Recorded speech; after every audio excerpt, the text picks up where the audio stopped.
Guys நம்ம இப்போ மாலிக்கு food தான் போட போகிறோம் கைஸ். மாலி பேரண்ட் விட்டுருந்தேன் கைஸ், இன்னொரு வீடியோவில் போட்டிருந்தேன் கைஸ். அது குட்டி போட்டு இவ்வளோ வந்துருக்கு கைஸ். குட்டி அவ்வளோ நிற்கிது கைஸ்.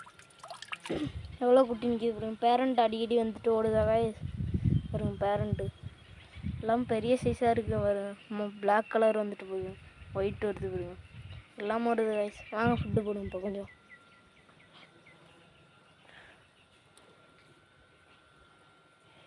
போட்டாச்சு கைஸ் பாருங்க, எல்லாமும் வருது. ஆகாயம் மரம் போட்டது கொஞ்சம் வளர்ந்துருக்கு கைஸ். எல்லாமும் வெறும் ஃபாக்ஸ் ஸ்டைல் எல்லாமும் சூப்பராக இருக்குது. எல்லாமும் க்ரோத் வந்திருக்கு கைஸ். குட்டி தான் அதிகமாக பிளாக்கு ஒயிட்டு எல்லாமும் போட்டிருக்கு கைஸ். பாருங்க ஆரஞ்சு போட்டிருக்கு பாருங்க. ஆரஞ்சு குட்டி போட்டிருக்கு பாருங்க கைஸ். ஆரஞ்சு ஒயிட்டு எல்லா கலரும் போட்டிருக்கு. எவ்வளோ குட்டி நிற்கிது பாருங்க. நான் ஒரு 5 பேர் தான் விட்டுருந்தேன். அதிலே இவ்வளோ குட்டி போட்டுருக்கு பாருங்க. எவ்வளோ 50 குட்டிக்கிட்டே இருக்குது கைஸ். பாய் கைஸ், இன்னொரு வீடியோவில் பார்க்கலாம் கைஸ். இந்த வீடியோ அவ்வளோதான் கைஸ். பாய்.